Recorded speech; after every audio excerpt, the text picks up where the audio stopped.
ay simpleng mamamayan lang o simpleng hindi nakapag-aral ng batas. So therefore, dahil lumalakas, laging barado kasi yung mga witness eh. Especially kay Cayetano. Hindi nakakalusot yung witness kay Cayetano. Lalo na sa mga palusot niya, hindi nakakalusot yung witness. Kaya ang laki ng parte na ginagawa ni Cayetano. So, akala nila, natanggal na nila yung tinik na si Marcoleta. Kasi alam naman natin, lalo na yun. Si Cayetano, mabait pa eh. Magaling sa debate, pero mabait pa. Hindi diretsuhan. Nakita natin kung papaano yung ginawa ni Marcoleta nung panahon ng ABS-CBN. Ang tindi, di ba? Talagang pag diretso. Imaginin mo nandito si Marcoleta. Imaginin mo lang. Sigurado ako matatai yung mga witness dyan. Kasi si Marcoleta, alam naman natin, parang grumpy old man yan eh. Nagagalit siya pag sinasabihan siya ng gano'n, huwag niyo sabihan. Alam naman natin na pag yan ng bumana, talagang yayariin ka niyan sa batas eh, di ba? Kaya nga ngayon, isusunod pa nila si Cayetano kasi nagawa na nila kay Marcoleta. Antindi, di ba? Panoorin natin itong bahagi na kung saan pinahayag ni Cayetano yung, dito na ba yun? Wait, tacho tomate. Ito. Ayan, ha? Pero bago yan, si Robin muna nagsalita.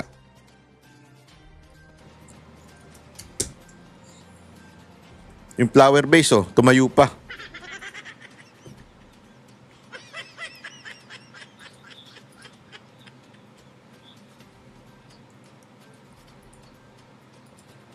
Ay, naku. Walang audio yung first part ko, Impeachment.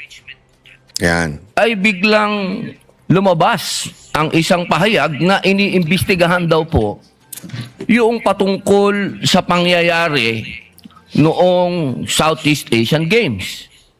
Ito po ba ay eksakto lang o ito po ba ay merong dapat tayong pangambahan? Sapagkat alam niyo po, ako din po ay dapat ay pupunta ng Iran. Yan. Sapagkat isinagawa po ang pagbibigay-pugay sa namatay na kanilang leader, spiritual leader. Pero hindi po ako tumuloy dahil may impeachment po tayo. Tanong ko lamang po sa ating mga kasama, dapat po ba tayong mangamba? Dapat po ba kaming manggamba? At tayo po ay parang eksakto naman lahat ito? Hindi ba po tayo ay malayang korte? Tayo po ay may karapatan na binibigay ng konstitusyon na magsagawa po ng pagdinig na ito. Yun lamang po. Maraming salamat po, Ginoong tagapamahalang hukom. Yan yung tungkol sa ang nag-a-adjust pa sa isipin nyo to ang nag-a-adjust pa sa schedule ni Matibag para humarap ng witness yung Senado. Sa totoo lang, yung totoo dapat i-cite in contempt na ito si Matibag nag-a-adjust yung buong korte para sa'yo. Hayop ka. Sino ka? Manifestation of Senator Judge Padilla is noted. What is the pleasure of Senator Judge Mr. Cayetano? Presiding Officer, Rule 6 of the impeachment proceedings is that the rules of the Senate is suppletory, and if there is anything that affects the honor, integrity, or the functions of us individually or as a Senate here as an impeachment court, someone can rise on a question of personal or collective Counsel. privilege. I won't do that, but may I just respond to what Senator Padilla said, since my name was mentioned and since the investigation announced by the NBI yesterday seems to be pertaining to this person as chairman of the 2019 organizing committee of the Southeast Asian Games. May I maybe in the form muna of manifestation, unless the presiding officer or Senate President thinks that I should elaborate on by asking for time on a personal collective privilege, but I don't want to start that. Senator proceeding. Judge Cayetano may make his manifestation. Okay. For the record, sir. So, first and foremost, sa sinabi po ni Senator Padilla, I won't ask na ipa-play na yung video, but quite exhaustive yung sinabi ni NBI Director about the Southeast Asian Games. So, if the intention was to have a chilling effect, we already have that chilling effect. May 11, hinabol dito sa session hall na to ng mga ahente ng NBI si Senator Bato. May 13, nagkaroon ng enkwentro, putukan, pinipilit ng NBI na hindi sa loob ng Senado, but we have all the evidence that it was inside the Senate. Other incidents, I do not want to evoke a reaction or debate because I want to respect my fellow senators. Much of this has been vented in the media, is in court.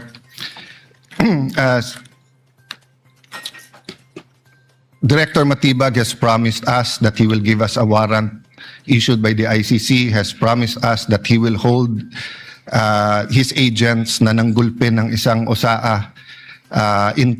He will be the one to implement the contempt order and hold them in his office, but wala ditong natupad.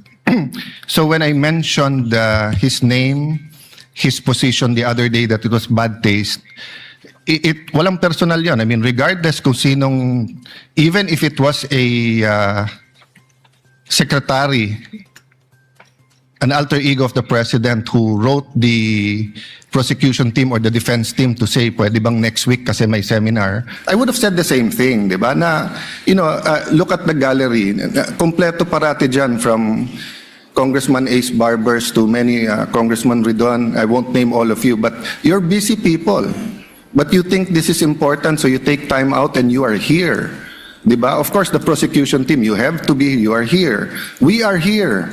Despite of many, many other important things, not only investigations, not only the flood control, not only the BIR, not only, we're also talking about the nation being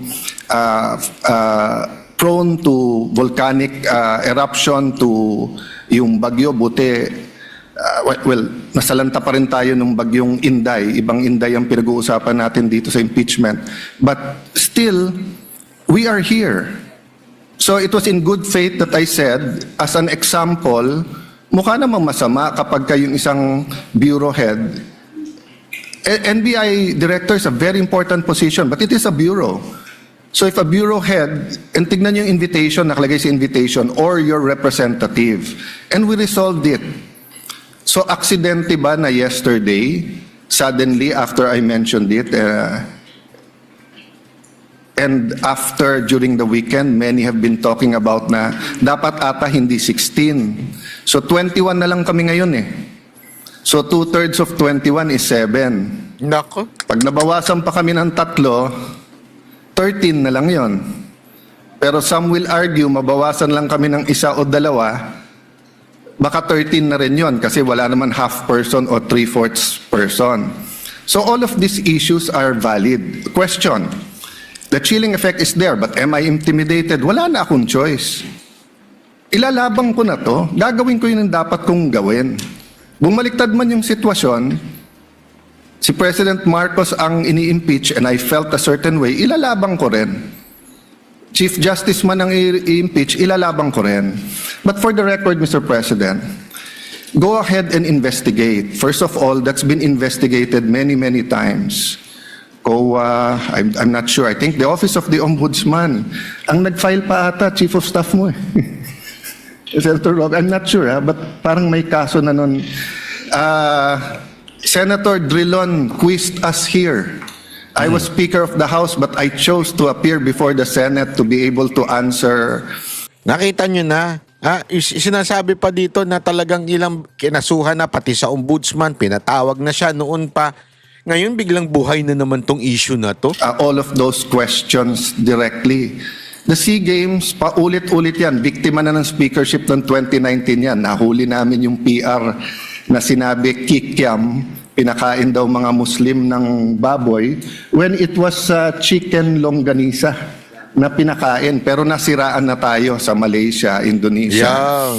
The SEA Games gave us so much honor. So far, it's Ba't still the naputol? biggest SEA Games in history. Many of our athletes launched their career, even going to gold medals in the Olympics. Our athletic and our yung aquatic natin center in Clark is one of the best in the world. Ang nagsabi nito yung Israeli coach ng isang foreign team doon. But go ahead if you want to investigate. But I just want to put on record, mukhang misfire. Bakit? Yung sinasabi niyang infrastructure na walang bidding, first of all, the procurement law has many modes of procurement. So don't make it appear sa public na just because walang bidding, may anomalya na to. Okay. Secondly, bakit ko sinabing misfire? Hindi po sa I'm referring to director ng NBI Matibag. I had nothing to do with the infrastructure. The chairman of the committee. In fact, I had to resign from the DFA because I was running for congressman during that time. So dun sa sinasabi ni Director Matibag na may congressional insertion to fund it, it's definitely not me, because how could a non-member of the Senate or non-member of the House insert anything? Okay. Dun sa sinasabi niyang infrastructure, it was done by the BCDA. The Nako. chairman of the BCDA is one of the closest advisors of the president now. Nako po, patay kang bata ka. Mukhang susunugin siya dito. The president of the BCDA is one of the closest advisors and is a secretary now. And he said medyo kaduda tong kumpanya na nanalo walang bidding. If I'm not mistaken, it's the same company who's making the City Hall of Pasig. So, I mean, if they want to investigate, go ahead. But by Nako. mentioning the organizing committee of the SEA Games, ako po chairman nun. At paninindigan ko po na napakaganda nung nangyari doon. At kung may anomalya, ako unang magagalit. So, go ahead. But my point, Mr. Chairman, honorable members of the court, sa prosecution, to be fair sa prosecution at marami akong kaibigan, I've never felt any intimidation from any of you. I mean, you've continued to be either friends or for those who are former friends but friends. I mean, I don't know if nagkamali lang ako, but on the first day, I nodded ng konti kay Senator De Lima. Gumanon din siya, hindi ko alam kung na-acknowledge because we were friends once upon a time and this is a court. We owe it to each other to be professional, di ba? So wag tayong pumayag na someone like Director Matibag Yeah. who do that. My point, Mr. President, Huwag talaga tayong pumayag sa mga katulad ni Matibag na kupal. Sorry totoo naman eh. Tuloy. Mr. Presiding Officer, he could have not announced it and investigated. Imbestigahan mo, tingin mo may mali, imbestigahan mo. But it is unfair to me and unfair to the court that kung kailan siya patatawag siya sa Monday, intimidate mo ako, hindi kita tatanungin sa Monday dahil mag-a-announce Kupal ka. ka na iimbestigahan mo. Oo. Tapos sasabihin mo may insertion, tapos sasabihin mo hindi liquidated po lahat yun. So let me talk of unfairness. Hindi ba unfair? Kung ako babaliktarin ko, sasabihin ko, inimbestigahan ko na rin kahapon eh. Ang sabi sa akin, mainit ang ulo ni Director Matibag kasi may contractor na daw yung binigay na lupa para sa NBI at gusto niya sarili niyang contractor. Yan! Kaya naman pala. Grabe talaga pumitik to si Cayetano. Sabi niya, kung ako kaya ang gagawin ko, ganun din ang gagawin. Kunwari lang, sabihin ko na lupit ni Cayetano no? Buti nga ako, hindi ko nga siya nasabihin ko sa kanya, yung Senado, ay yung gagawin dyan na opisina sa NBI, gusto niya, kontraktor niya. Bakit? Marami ba siyang alam na kontraktor? Tanong natin sa asawa niya. Baka may alam yung asawa niya na kontraktor. Meron ba kayong alam na alokasyon na ginawa ng asawa niya? Kasi congresswoman yung kanyang asawa. Representante. Tanong ko meron po ba kayong alam na allocation o insertion ng kanyang asawa? Paki-comment nga po dyan. Ako wala akong alam kasi may binibintang sila, may malaki daw allocation o insertion, pero ako hindi ko alam po yan Parang si Cayetano, di ba, na sinasabi niya na kung siya lang ang tatanungin, ayaw niya ng ganyan, yung mga sasabihin na meron na gustong ipasok na kontraktor itong si Matibag diyan sa kasi may gagawin. Kaya daw nasilip kasi Matibag yan, may gagawing diyan sa area na yan, sa May Clark, may gagawing opisina ng NBI. Kesyo daw na nalaman niya na yung kontraktor na gusto ni Matibag ay yung kaibigan daw niya. Yun ang sinasabi ni Cayetano, Would that be fair to him? Di ba? Hindi No, fair yun. it would be a marites accusation. Nako. So that's the same thing he announced yesterday. Marites lang daw yun, pero nasabi na ni Cayetano. Ang galing talaga. Nabuking na baga. A marites accusation towards me that affects this court because I am now a senator judge. So I hope this is the last time Ayan. that I'm going to have to speak about this. But definitely, we've been speaking about this, binabawasan talaga kami. Yan. Isa-isa. Even yung mga vlogger na malapit sa administrasyon, sabi, 2 down, 3 down, may kasunod na. Naku, Diba? patay tayo dyan. So, Mr. President, I want this impeachment to be a test that the 1987 Constitution works. Yan. And that despite political differences, the prosecution and defense, I saw them after the first or second day, nagkakamayang kayo. Nagkakamustahan. After the first or second day nung mainit na baliktaktakan dyan sa pre-trial, nagbabatian. Di ba? Even in court. So, we can't help but be emotional. We can't help but get mad at what we think is disgusting or sometimes crossing the line.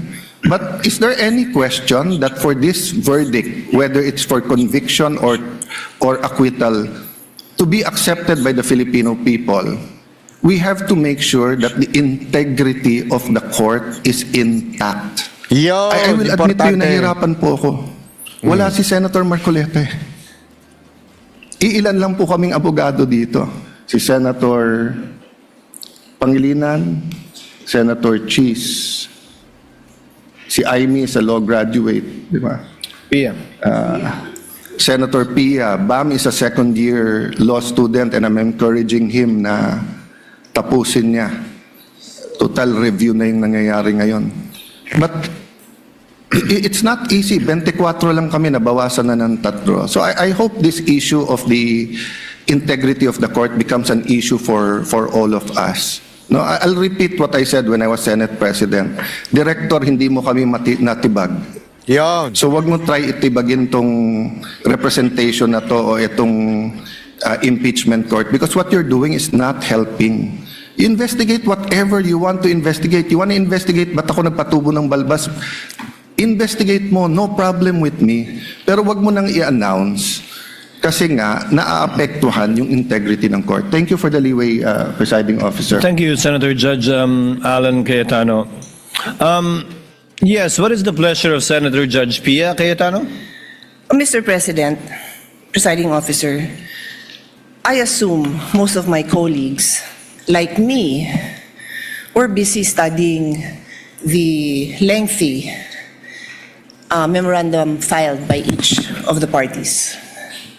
For the record, 30-plus pages, more or less double space yung sa prosecution. Kaya by the time I got to the defense, para na ako maduduling kasi mahaba na nga yung 30 pages na double space. Napunta pa ako sa single space. Okay lang yun, kasama sa trabaho yun. Pero that's how lengthy the documents were. And I slept at 2 a.m. Hindi kasama to sa explanation ko. Di ako nagyayabang or anything. It's our job. And I'm a night person, so normal sa akin yun. And then in the morning, tuloy ulit. Sent my staff questions, asked for more details, and then we worked together throughout the morning until it was time to come here. So I don't know anything about this statement of Director Matibag. But it bothers me Yeah. to hear this.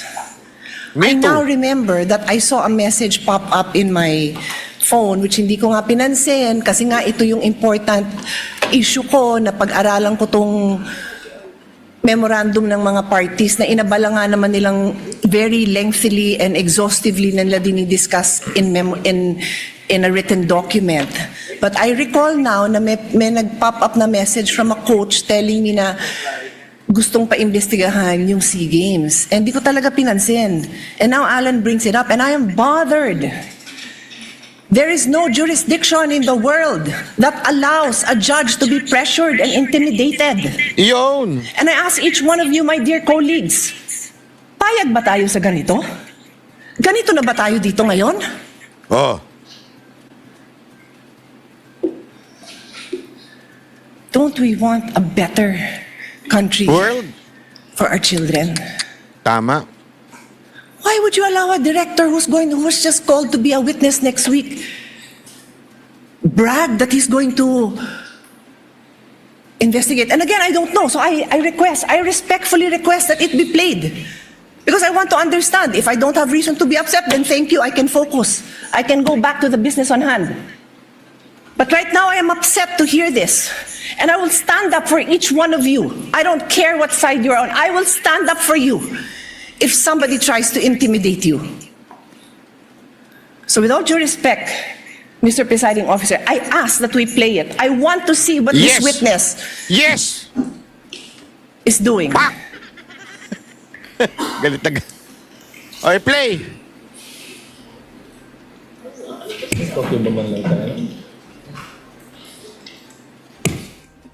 Presiding officer declares a brief recess.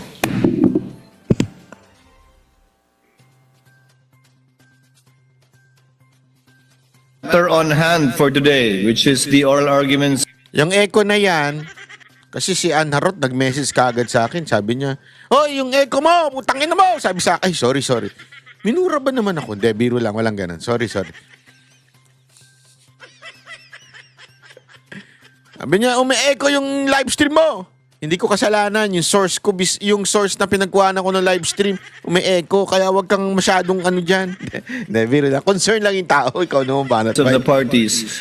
Chair therefore instructs the tech to kindly play the 1-minute video for Senator Judge Pangilinan is recognized.